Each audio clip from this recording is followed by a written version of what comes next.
C'est la télé désenchantée pour ceux qui œuvrent à un monde meilleur.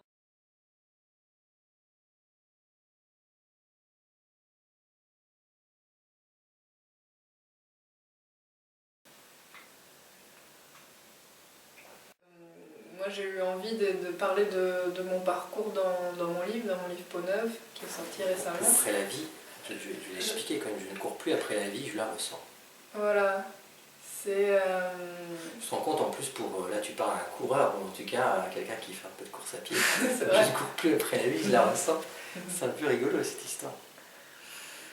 Mais en fait c'est tout mon chemin de sortir sortir de la tête, parce qu'avant j'étais vraiment... je faisais une thèse en anthropologie sociale, donc j'étais vraiment beaucoup dans mes pensées, dans l'analyse, dans les bouquins, dans les bibliothèques. Voilà. Et puis avec une vision du monde très très cartésienne, très scientifique. Et puis la vie m'a amenée sur un tout autre chemin, sans que je cherche quoi que ce soit. Et ça a été de manière assez brutale, je me suis vraiment pris un mur. Ça a été... C'était il y a combien de temps ça? Alors j'ai 33 ans, c'était il y a presque 10 ans, j'avais 24 ans en fait. Et en fait ce qui s'est passé c'est que j'ai été agressée en fait, j'ai été agressée et j'ai cru mourir, j'ai cru que j'aurais pu mourir et ça a été pour moi une claque, notamment parce que j'étais agressée par des Mayas et je faisais une thèse sur les Mayas. Donc ça a été vraiment quelque chose de très très douloureux, très souffrant pour moi. J'ai eu énormément peur, mais il y avait aussi ce truc de cette rencontre entre... Moi j'étudiais les Mayas de façon spirituelle, archéologique. Non, pas spirituelle, j'étais pas du tout branchée spirituelle. C'était archéologie, anthropologie, j'étais vraiment dans quelque chose de très... académique, mental en fait. Et puis bon, le chamanisme, les mayas, etc., ça me passionnait, mais c'était d'une certaine manière, oui, dans une bulle vraiment de connaissances. Et là d'un coup, c'était du passé en plus, et là je me retrouvais en voyage parce que j'étudiais les stèles mayas, j'étudiais beaucoup de sites archéologiques et je me suis retrouvée à être confrontée à cette... J'ai été agressée et ça a été vraiment un choc pour moi à la fois pour la femme que je suis parce que Bien sûr. Parce que ça a été un moment où c'est comme si tous ces mayas que j'ai étudiés, là j'étais confrontée aux mayas actuels et ce qui se vivait, en tout cas cette violence, le rapport à la femme. Parce qu'en fait j'ai été agressée, j'ai pas été violée parce que j'avais mes règles, j'ai été sauvée d'une certaine manière, mais il y avait vraiment une claque de quel sens tu donnes à ta vie, Élise? Tu étudies les mayas, j'étais en thèse, pour moi c'était ma vocation, ma passion, etc. Et d'un coup, non, là il y a des gens, ça a été... Et bon, suite à ça, ce qui s'est passé, c'est que, évidemment, parce que leur mot c'était on fait l'amour ou on te tue, donc vraiment il y a vraiment cette notion de mort, voilà. Et le fait d'avoir touché le fait que j'aurais pu mourir, seule là-bas, au milieu de nulle part, dans ce voyage que j'ai fait toute seule. D'un coup, tout le sens de ma vie a basculé, dans le sens où, qu'est-ce que je veux faire de ma vie, parce que j'ai survécu à ça, miraculeusement. Quel sens je donne à ma vie, vers quoi je vais, et est-ce que ces études, ces mayas que j'étudie, etc., est-ce que c'est encore un sens pour moi? Est-ce que toute cette bulle de connaissances, ce monde virtuel en fait, alors que là il y a une réalité qui n'est pas du tout la même, auquel j'étais confrontée. Déjà je commençais à sentir que j'étais dans quelque chose de l'ordre de la solitude, c'est très solitaire en fait, tout le monde scientifique, académique, etc. Moi j'avais envie d'être de plus en plus en lien avec les gens, mais je savais pas trop comment, peu importe. En tout cas là je raconte tout ça, mais ce moment clé ça a été pour moi vraiment plus qu'une prise de conscience, ça a été vraiment un chamboulement, un moment charnière pour moi. Il y a eu l'avant, il y a eu l'après. Il y a eu l'avant et l'après. Et donc après ça, ça a été déjà faire face à toutes les peurs, toutes les émotions refoulées sur le moment parce que j'ai vécu sans le vivre, et tout l'état post-traumatique. Et donc du coup j'ai commencé un chemin thérapeutique, avoir psychothérapeute, alors que j'étais pas du tout moi-même les psys, l'idée d'aller voir un psy, le développement personnel, etc. J'étais à milieu de tout ça. C'est pas ton univers. C'est pas mon univers, et en plus de ça, j'avais des jugements par rapport à ça. J'étais fermée de chez fermée, comme on peut dire. Et donc, dans mon livre, c'est vraiment parler de mon chemin, de quelque chose de très... voilà, j'étais dans une bulle, là, j'étais assez fermée, j'étais un peu plus cassée, j'étais très fermée, et vers cette souffrance, en tout cas ce que j'ai vécu, qui a fait que d'un coup, ben, j'ai dû aller à l'intérieur de moi-même, au niveau des émotions, au niveau... Et puis, beaucoup par rapport au corps, parce qu'en fait, j'étais quelqu'un qui...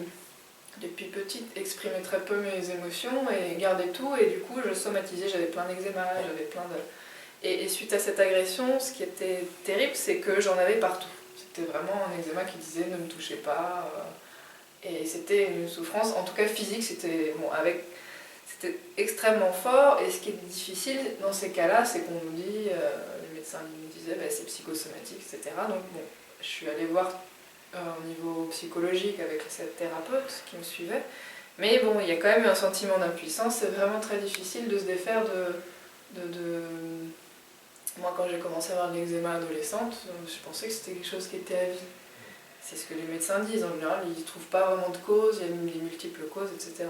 Sauf qu'aujourd'hui, ça fait, je sais pas, ça doit faire 7 ans que j'en ai plus du tout, et je sais que j'en aurai plus jamais.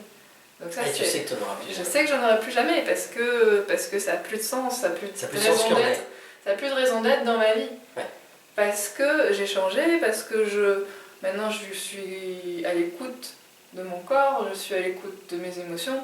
Bon, dans la mesure du possible parfois, comme tout le monde, voilà. mais dès qu'il y a vraiment un symptôme et quelque chose qui revient, tout de suite j'y vais. Et cette plongée à l'intérieur de mon corps suite à cette agression violente que j'ai vécue a été un cadeau du ciel pour moi. Donc ça c'était aussi ça pour moi, l'envie de témoigner, c'est vraiment de sortir comment en plongeant au plus profond de la souffrance on peut rebondir et renaître à soi et moi me découvrir. En tout cas ça a été mon chemin. Par rapport à ce que ma manière de plonger, c'est bon, parce qu'en fait je suis extrêmement sensible depuis toujours. Sauf qu'avant, ma sensibilité, c'était douleur, c'était picotement, c'était rougeur, c'était eczéma, c'était urticaire, c'était allergie, c'était tout un tas de... Et donc, sauf qu'avant, tous ces ressentis douloureux, je les mettais au loin, je ne voulais pas les ressentir et je m'en coupais.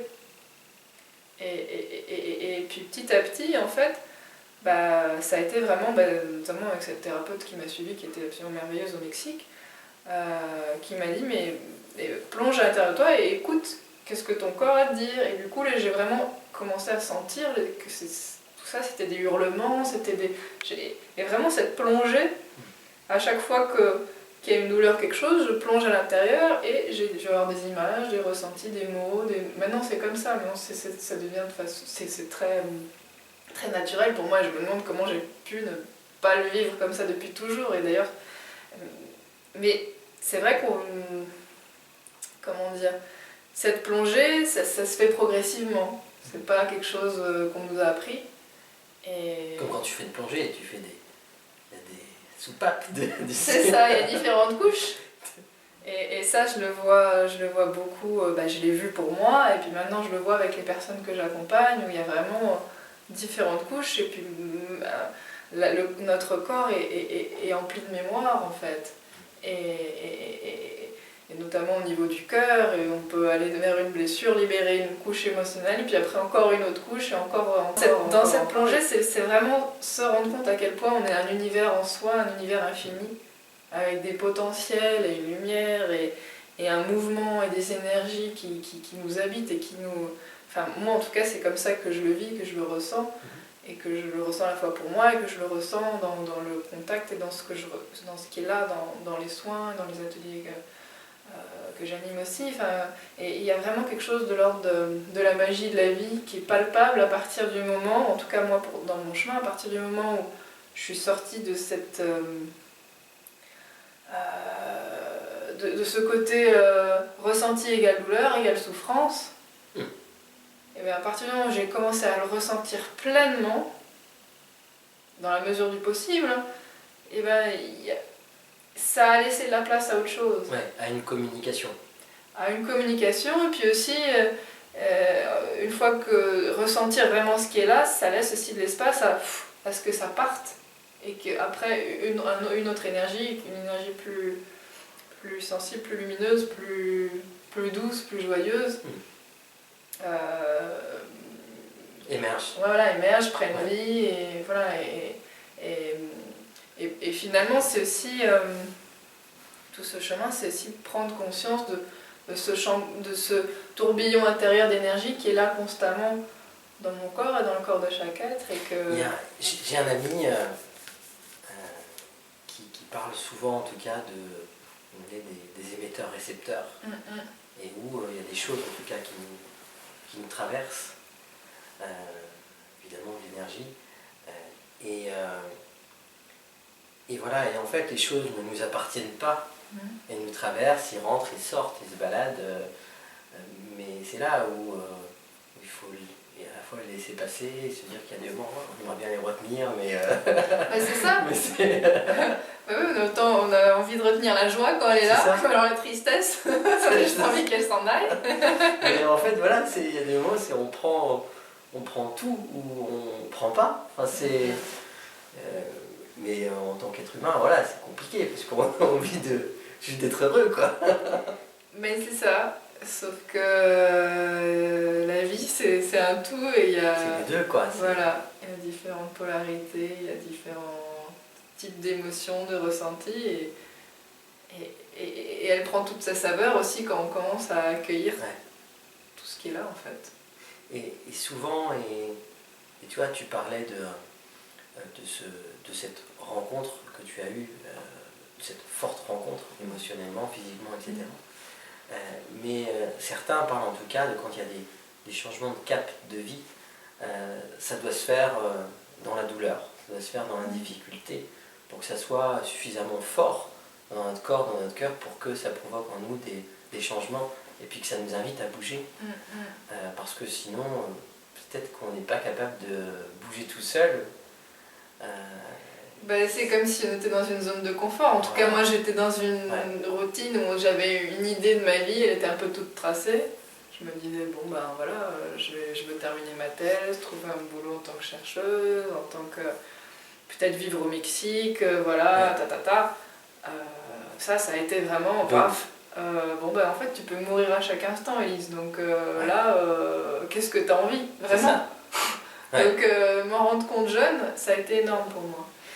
Et c'est sûr que là-dedans, du coup, moi j'ai été confrontée à d'autres surprises, parce que dans cette plongée du corps, après, c'est ce que je te disais l'autre jour, ce qui a été incroyable pour moi, c'est les émotions, etc. Je savais qu'il y en avait, mais bon, je voulais pas aller les voir. Mais après, découvrir l'énergie, ça a été pour moi un cadeau magnifique. Je savais pas du tout. J'avais pas cette conscience-là. Les chakras, pour moi, c'était de l'ordre du virtuel, de la croyance. Les ressentir, pouvoir sentir que avec les mains, on pouvait apaiser les douleurs, on pouvait à la fois s'auto-guérir et guérir, j'aime pas trop ce mot-là parce qu'on guérit jamais l'autre, mais en tout cas accompagner l'autre vers ce processus d'auto-guérison qui est en chacun de nous, parce que c'est vraiment ça pour moi. Ça c'était absolument magnifique. Mais pour ça, il y a eu vraiment tout un chemin, c'est mon corps en fait. Il y a eu un moment, j'ai vraiment tellement lâché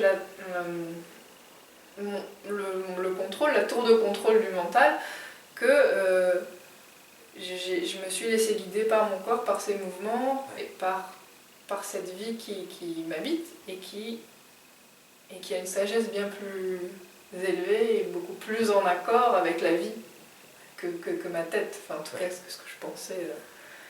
Et ça a été vraiment une découverte fabuleuse, et aujourd'hui je m'en émerveille toujours en fait, c'est sans fin. Je pense que là, la chercheuse que j'étais qui avant focalisait beaucoup sur les Mayas, sur quelque chose, une civilisation à l'extérieur de moi, etc. Là maintenant c'est vraiment...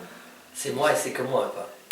C'est pas que moi, c'est moi en tant que vie. Voilà, c'est ça. Et la vie chez l'autre qui résonne avec ma propre vie, et comment ce lien se tisse, quels échos sont là, comment... Enfin, c'est magnifique, c'est une exploration sans fin de à la fois mon univers, l'univers de l'autre, comment ça résonne, comment il est des autres. Ouais. Et c'est une richesse. Sans fin. Oui. Sans fin et tout est là, quoi. Tout est là. Ouais. Et vraiment là. Et ce qui est fou, c'est que cette plongée au cœur du corps, ça permet d'approcher des limites de la réalité qui sont presque de l'ordre de l'irréel, ou en tout cas de ce qu'on pouvait penser. Moi, c'est ce que je pensais avant d'une autre réalité, en tout cas. Voilà, ou je me disais non, tout ce qui est surnaturel, tout ce qui n'est pas de l'ordre des cinq sens, ça n'existe pas, etc. Alors qu'en fait, c'est pour moi, de mon vécu, il y a vraiment des perceptions, des ressentis qui sont complètement inexplicables, en tout cas par la science aujourd'hui, et qui pour moi aujourd'hui font partie de mon quotidien. C'est juste que c'est des cadeaux que mon corps m'a indiqués sans que je les cherche en fait. Ouais.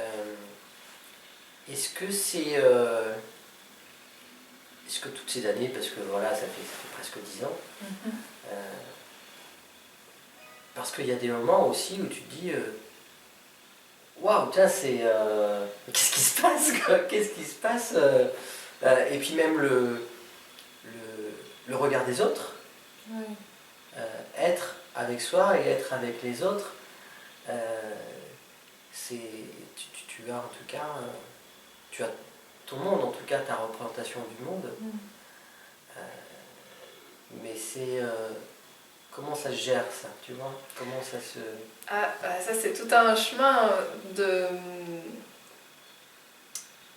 comment dire? Tu vois ce que je veux dire? Oui.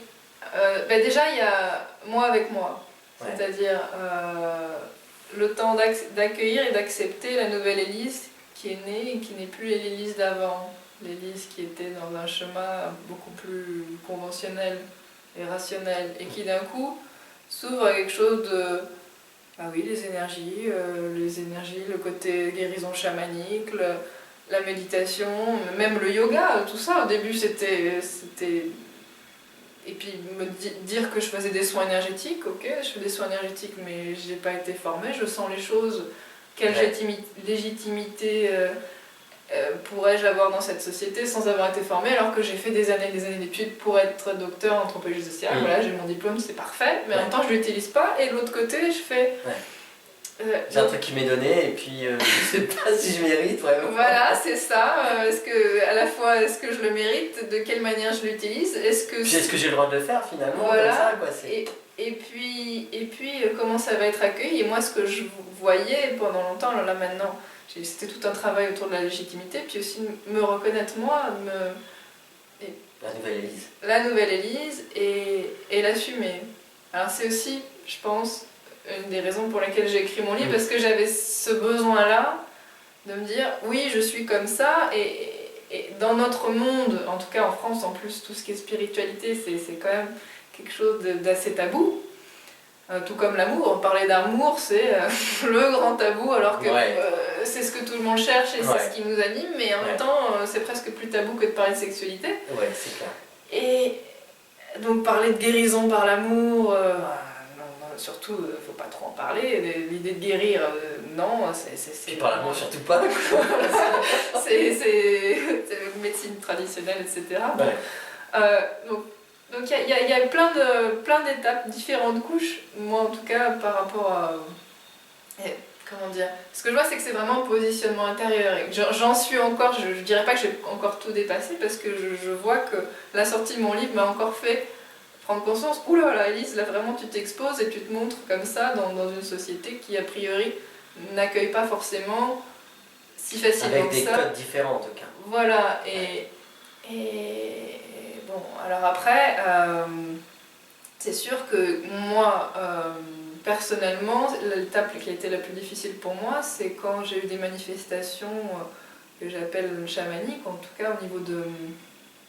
Comment dire? C'était quand il y a 3 ans, fin 2012, j'ai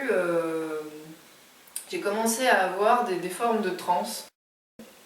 Et c'était, je me mettais à parler dans des langues que je ne comprenais pas. Et c'est venu, disons, du jour au lendemain. Et alors que bon, je méditais, je donnais des soins énergétiques depuis un bout de temps, ça c'était quelque chose que je commençais, j'avais une forme de confort par rapport à ça, même si c'est encore de l'ordre de quelque chose de, comment dire, c'est pas non plus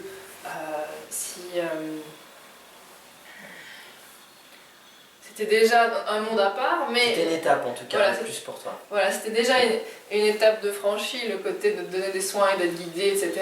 Mais voilà, c'était quelque chose de plus ou moins connu dans tout ce qui est milieu spirituel.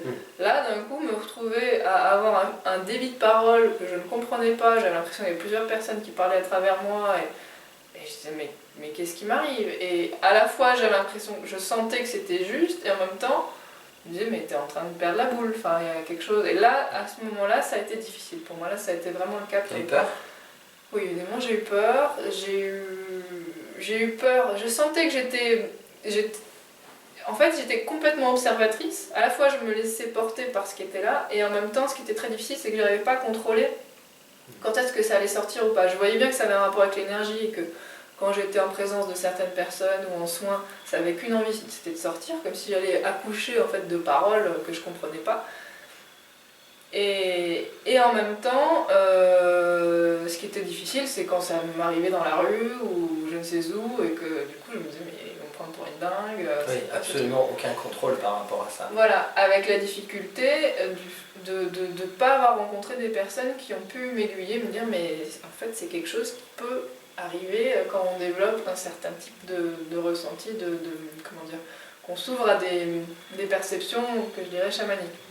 Parce que depuis, j'ai rencontré plusieurs personnes qui, comme moi, sont très bavardes, surtout des femmes en fait, et parlent dans des langages inconnus. Quand tu dis il y a beaucoup de femmes, il y a plus de femmes qui ont ressenti en tout cas ça, ou il y a plus de femmes qui en parlent? Ben, en fait, la petite étude que j'ai pu faire suite aux personnes que j'ai rencontrées, c'est surtout des femmes. Je pense parce que les femmes sont plus ouvertes à une réceptivité, elles ont une réceptivité plus grande, et du coup, il faut vraiment être dans un état d'accueil très très grand pour ressentir ça. Après, j'ai eu quand même quelques hommes qui m'ont envoyé des messages en disant que, parce que j'ai écrit un article dans l'INRES qui parlait de ça, et suite à ça, qui parlait spécialement des voies chamaniques en fait, qui traversaient pendant mes soins. Et donc j'ai eu, je sais pas, peut-être plus d'une dizaine de femmes qui m'ont écrit et 3 hommes, ou 2 hommes, je sais plus, voilà, qui eux vivaient des choses similaires depuis un bout de temps. C'est sûr que donc cette étape-là pour moi ça a été source de grands questionnements, avec le fait de me dire mais qui parle? Est-ce que c'est moi qui parle? Est-ce que...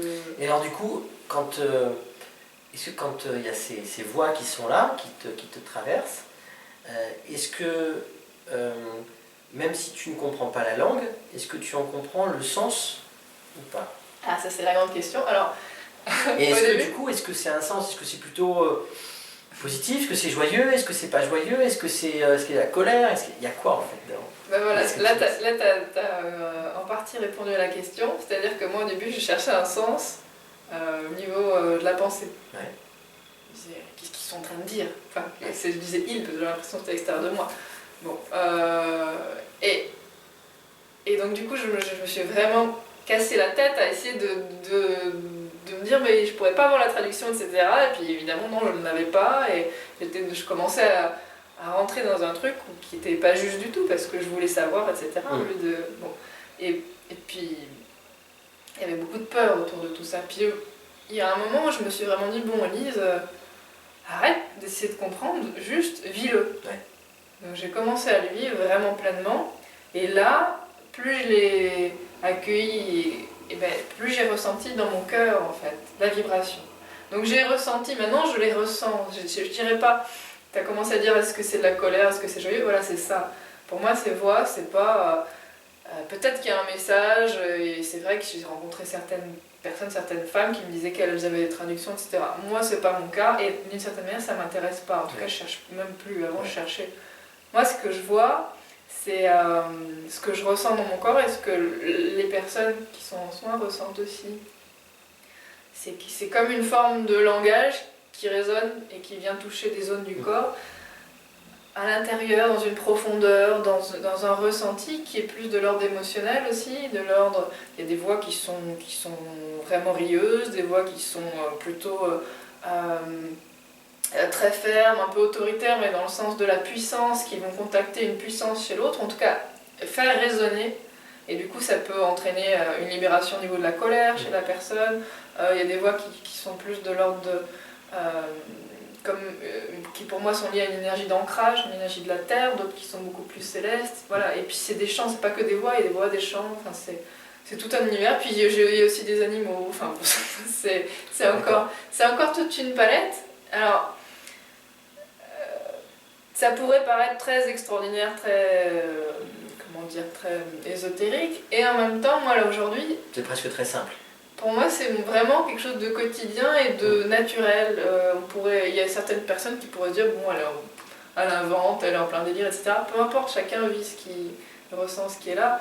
Il y a certaines personnes qui ont l'impression de faire un grand voyage juste en m'écoutant, et d'autres qui se posent même pas la question, et que dès qu'ils entendent un son, ça va résonner, et puis ça va libérer quelque chose. Et voilà, ça peut être quelque chose de vécu de manière très physique, très émotionnelle, ou plus de l'ordre de l'imaginaire ou autre, mais chacun sa conception, sa perception. La vie est que mouvement, que changement, et voilà. Et à la fois, tu es une chercheuse de la vie. Alors ça a commencé par la science, par des choses plus physiques, en tout cas, plus réalistes. Je cherche un peu les mots. Et l'idée d'aller trouver des choses. Et puis aujourd'hui, finalement, tu trouves des choses sans les chercher, quoi. C'est un peu ça. Et parfois... Bon, écoute, tu as cherché pendant des années, tu es dans les bouquins, ça a tourné tout le temps, mais écoute, maintenant, allez, tu mérites, je te les donne, tu n'as plus besoin de chercher. Mais en fait, je crois qu'on n'a jamais besoin de chercher, tout nous est donné, et il y a juste à accueillir. Moi, c'est vraiment ça que je pourrais dire aujourd'hui, et vraiment... Dès que je cherche à chercher, déjà je suis un peu éloignée. Parce qu'il y a encore cette volonté. Et encore l'idée du but ou l'idée d'aller vers, alors que je sais pas vers où je vais. Ouais. Et le but il est juste là et il n'y a pas de but à atteindre, quoi. Ben non, et d'autant c'est compliqué, plus... hein. C'est compliqué parce qu'on n'a pas été élevé là-dedans, on n'a pas été éduqué là-dedans. Il y a toujours, on nous martèle en tête en disant finalement tout petit, qu'est-ce que tu veux faire de ta vie, et puis qu'est-ce que tu veux devenir, et puis quel métier, quel truc, et puis et voilà quoi, et puis même quand tu grandis, après quand tu as un job, quand tu as tout ça, et puis qu'est-ce que tu veux faire, et puis où est-ce que tu veux emmener ton projet, les étapes, les trucs. Oui, complètement. Moi je dirais non seulement... Le projet il est là, et puis ouais, j'en suis là quoi, après... c'est ça. Et à la fois quand tu dis il n'y a pas de but à atteindre, et je dirais que d'avoir un but, parfois ça peut aussi nous éloigner des possibles. Et c'est ça qui est difficile, c'est à la fois... mais je le vois bien dans les ateliers qu'on met en place, parce que je donne aussi des ateliers avec mon amie Lynn Celestrano. On donne des ateliers de tantra et de chamanisme, qui sont deux grandes, comment dire, je dirais pas philosophie, entre tantra et chamanisme. Tu peux l'expliquer simplement? Je dirais pas, oui c'est vrai qu'on nous pose la question, pour moi je dirais pas, je vais pas parler de différence parce qu'on les relie ensemble. Il y a une complémentarité. Pour nous c'est complémentaire dans le sens d'accueillir les énergies, d'accueillir, se relier à la fois à soi, se relier à l'autre, se relier aux autres, se relier au tout, via l'accueil de ce qui est, et notamment au niveau énergétique. C'est vraiment pour ça que... Et pourquoi je disais ça, c'est que dans cette idée de qu'est-ce qu'on... Comment dire, aujourd'hui, comment je vais me projeter dans le futur? Est-ce que vraiment, quand j'ai un projet, c'est un élan vers, donc il faut quand même poser des actes. Et en même temps, est-ce que dans 2 jours, dans 3 jours, dans un mois, ce ne sera pas vers autre chose que j'ai envie d'aller? Donc ça, c'est toute cette difficulté du temps de l'instant présent et du temps linéaire. Et en même temps, tu parles de projection, où on a l'impression, dans la projection, il y a l'idée de se projeter, de bouger, alors que finalement, ça se passe à l'intérieur, quoi. C'est ça. Le mouvement, il se passe à l'intérieur et il n'y a pas à se propulser quelque part, enfin, à le vivre, quoi, tu vois. Mais il y a... mais ce moment à l'intérieur, il peut être vécu différemment dans quelques jours. Ouais.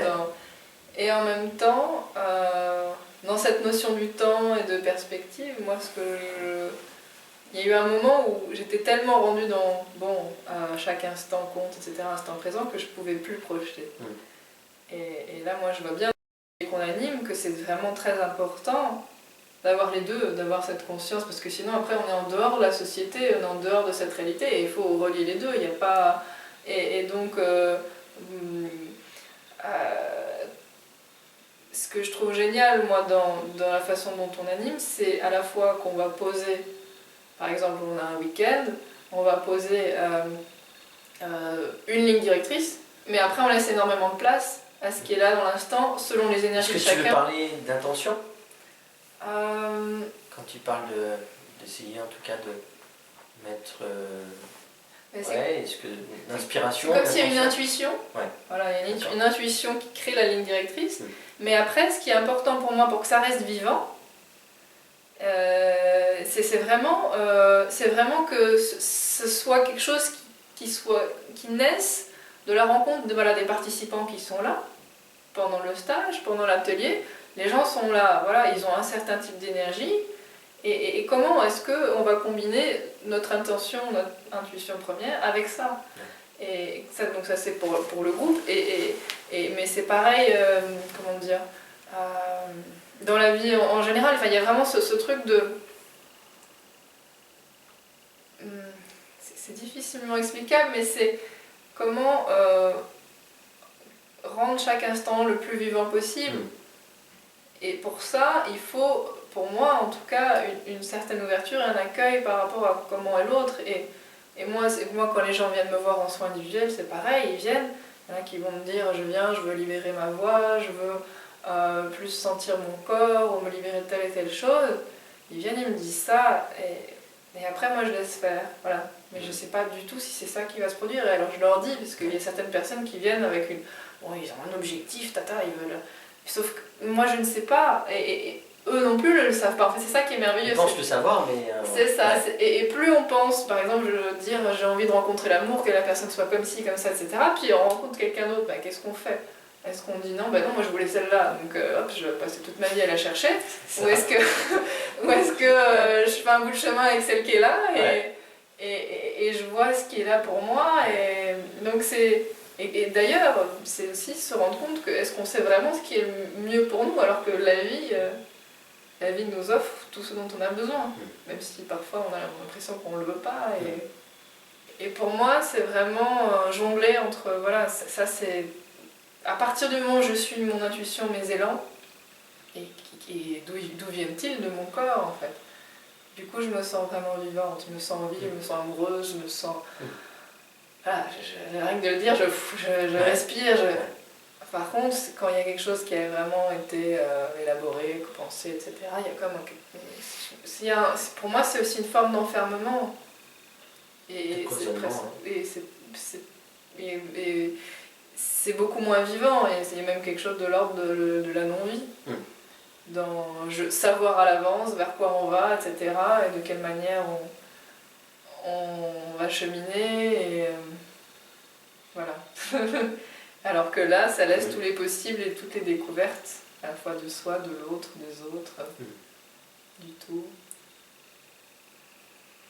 Eh bien, ce sera à toi de le découvrir maintenant, hein, parce que Avec grand plaisir.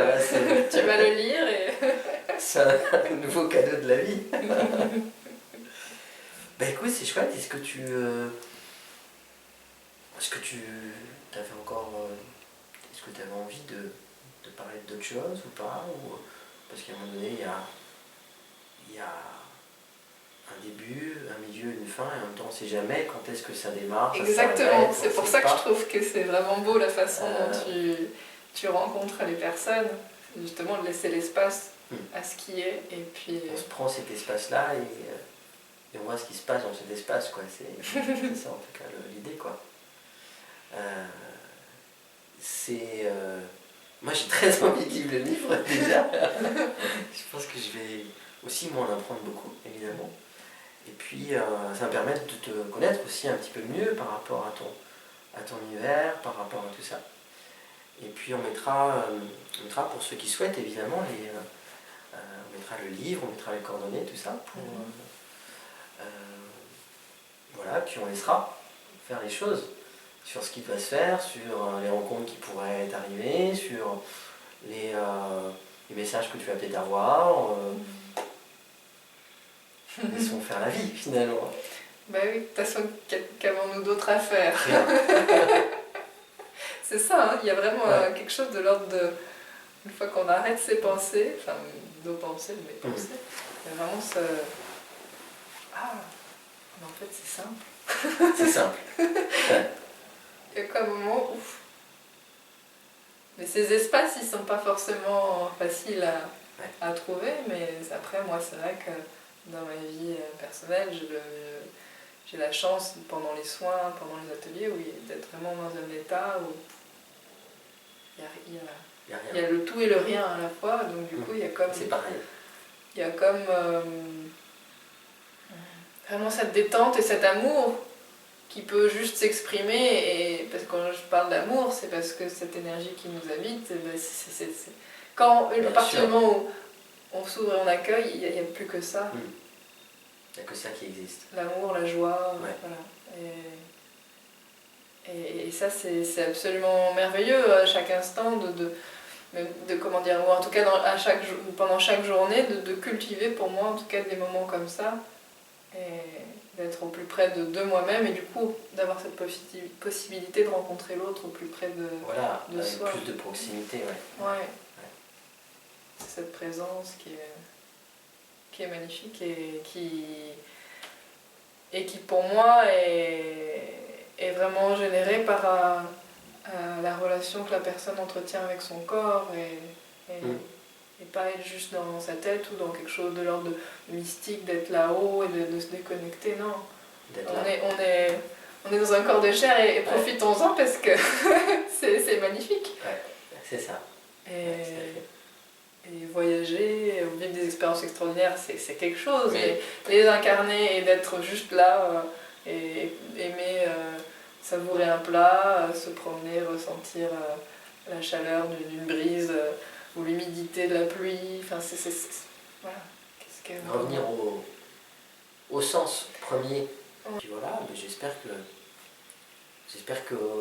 je sais, et d'ailleurs on ne sait pas, est-ce qu'il faut espérer, est-ce qu'il ne faut pas espérer, je ne sais pas, mais en tout cas, chacun l'aura vécu avec son âme, avec son cœur. Voilà, parler, mais peut-être que ça vous aura donné aussi envie, on va en reparler aussi, de Peau Neuve. Voilà, en tout cas, moi je mettrai les références sur le site avec grand plaisir. Et puis je te ferai part de tout ce que j'ai ressenti moi en lisant ce livre, donc j'ai beaucoup de chance. Mais moi aussi, j'ai beaucoup de chance de t'avoir rencontré. Merci Franck de m'avoir fait ce cadeau de répondre à mon appel, mon envie de partager mon livre à ceux qui voudront voilà, et de te rencontrer, parce que je sens vraiment que voilà, t'es un homme de cœur, et c'est bon. Merci C'est bon d'être en ta présence. Ouais, c'est beau tout ton projet, toute cette envie de...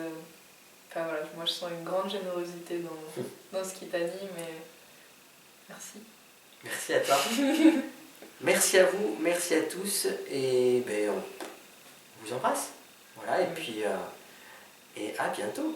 Au revoir.